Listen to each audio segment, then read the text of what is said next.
Assalamualaikum warahmatullahi wabarakatuh. Perkenalkan, nama saya Salim Fahmi dari STEBI Tanggamus semester 4 Prodi Ekonomi Syariah.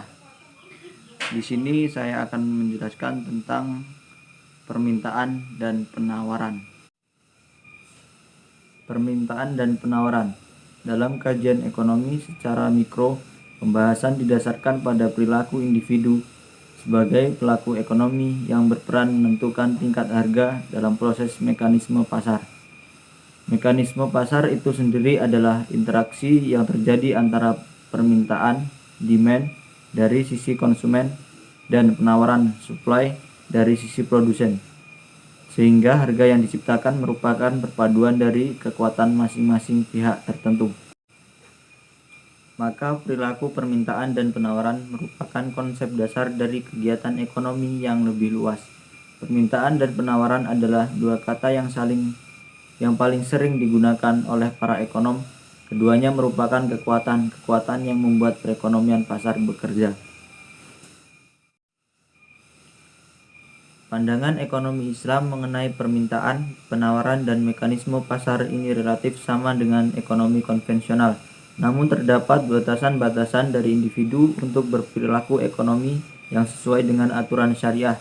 Dalam ekonomi Islam, norma dan moral Islami yang merupakan prinsip Islam dalam berekonomi merupakan faktor yang menentukan suatu individu maupun masyarakat dalam melakukan kegiatan ekonominya, sehingga teori ekonomi yang terjadi menjadi berbeda dengan teori pada ekonomi konvensional.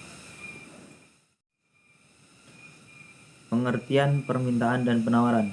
Permintaan adalah sejumlah barang yang dibeli atau diminta pada suatu harga dan waktu tertentu.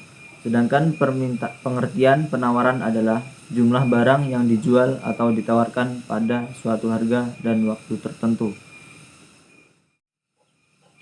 Hukum permintaan dan penawaran. Harga semakin murah, maka permintaan atau pembeli akan semakin banyak, dan sebaliknya. Jika harga semakin rendah atau murah, maka penawaran akan semakin sedikit, dan sebaliknya. Faktor yang mempengaruhi tingkat permintaan. Yang pertama, perilaku konsumen atau selera konsumen. Yang kedua, ketersediaan dan harga barang sejenis, pengganti dan pelengkap.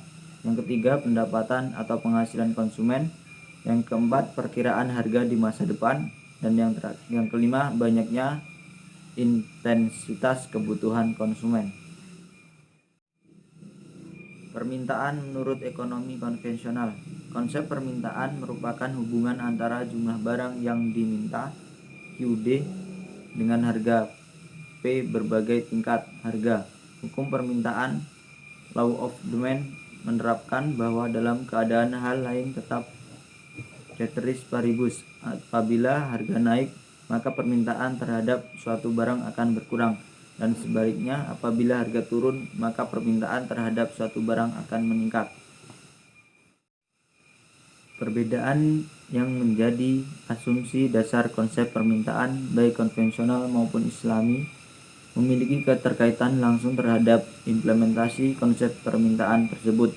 Perbedaan yang perlu diperhatikan terutama pada permintaan dalam Islam adalah sumber hukum dan adanya batasan syariah, sudut pandang barangnya, motif dari permintaan dan tujuannya. Dengan asumsi bahwa tidak ada hubungan keterkaitan antara permintaan dalam ekonomi konvensional dengan permintaan dalam ekonomi Islam, maka kita harus memilih salah satu dari keduanya. Oleh karenanya, penulis mengharapkan bahwa permintaan dalam ekonomi Islam ini benar-benar bisa diaplikasikan oleh kita sehingga tercipta perekonomian masyarakat yang Islami. Mungkin itu saja yang dapat saya sampaikan. Apabila terdapat banyak kesalahan dan kekurangan, saya mohon maaf. Assalamualaikum warahmatullahi wabarakatuh.